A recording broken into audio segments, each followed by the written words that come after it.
भाग 4। लेकिन एमपी की बात में दम है। जहाँ तक मेरी बात है तो मैं अपनी पसंद की लड़की से शादी करूँगा। लेकिन पिछले 1 साल से मैं विदेश में हूँ और पता नहीं शायद अगले एक आध साल में भारत लौटूंगा। इस बात को ध्यान में रखते हुए मेरे लिए शादी के बारे में कुछ योजना बना पाना बहुत मुश्किल है।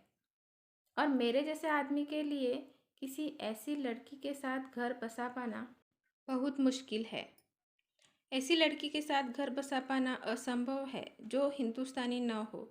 हिंदुस्तानी भी छोड़ो, उसे सबसे पहले पंजाबी होना चाहिए। मैंने कहा, तुमने इन्फोसिस में नौकरी के लिए अप्लाई कैसे किया? अमरदीप ने बात बदलते हुए पूछा। मैंने जवाब दिया, वेबसाइट से। और हैप्पी, तुमने लंदन से अपनी मम्मी पापा को पैसे कैसे भेजे? इंटरनेट बैंकिंग अकाउंट के माध्यम से। वह काफ़ी तेज़ी से काम करता है। उसने जवाब दिया, देखो, दुनिया इंटरनेट प्रेमी होती जा रही है। इस बात के मद्देनज़र कि हम सब आईटी वाले हैं जो लगभग रोज़ ही नेट पर होते हैं, हम शादी के लिए भी इसका उपयोग क्यों नहीं कर सकते? तुम शादी.com जैसी वेबसाइट के बारे में बात कर रहे हो? हैप्पी ने पूछा। हाँ, वे सचमुच किसी काम के होते भी हैं। मुझे नहीं लगता। एमपी ने अपनी बात रखी। यह जानने के लिए कि खाना मीठा है या नमकीन, आपको पहले उसे चखना होता है। किसी चीज़ को पक्के तौर पर जानने या वही एक तरीका है, अमरदीप ने जवाब दिया। या बेहतर तरीका यह है कि किसी ऐसे आदमी से पूछा जाए जिसने उसे पहले चख रखा हो। कोई जोखिम क्यों लेनी? हैप्पी ने हमें हंसाने के ख्याल से कहा। तो रामजी, तुमने ऐसी कोई वेबसाइट देखी है? मैंने पूछा। अभी तो नहीं, लेकिन मैं उसके बारे में सोच रहा हूँ।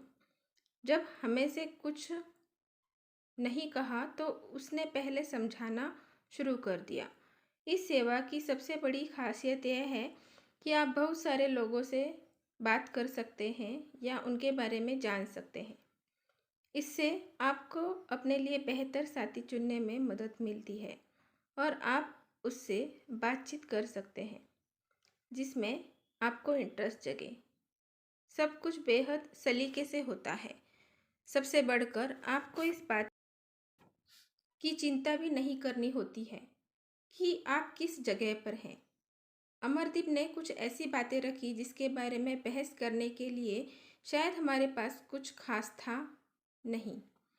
हाँ ठीक है, मुझे यह तो पता नहीं है कि इन सब में कुछ होता है, लेकिन इस बार इसे आजमाना ज़रूर चाहिए।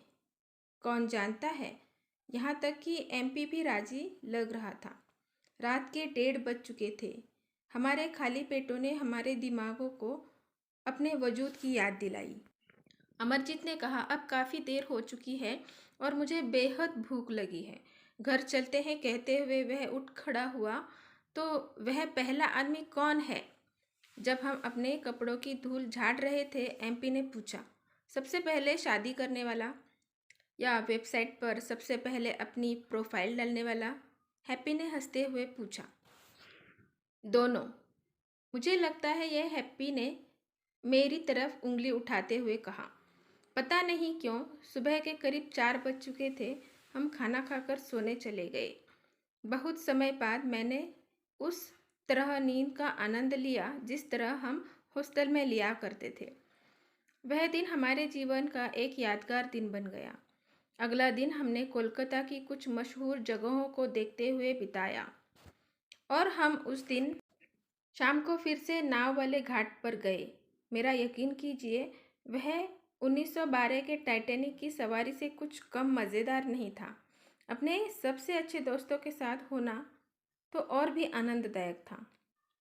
हमने सम प्लेस एल्स नाम के एक पब में खूब खाया पिया और बातें की। वह हमारे पुनर्मिलन की आखिरी रात थी।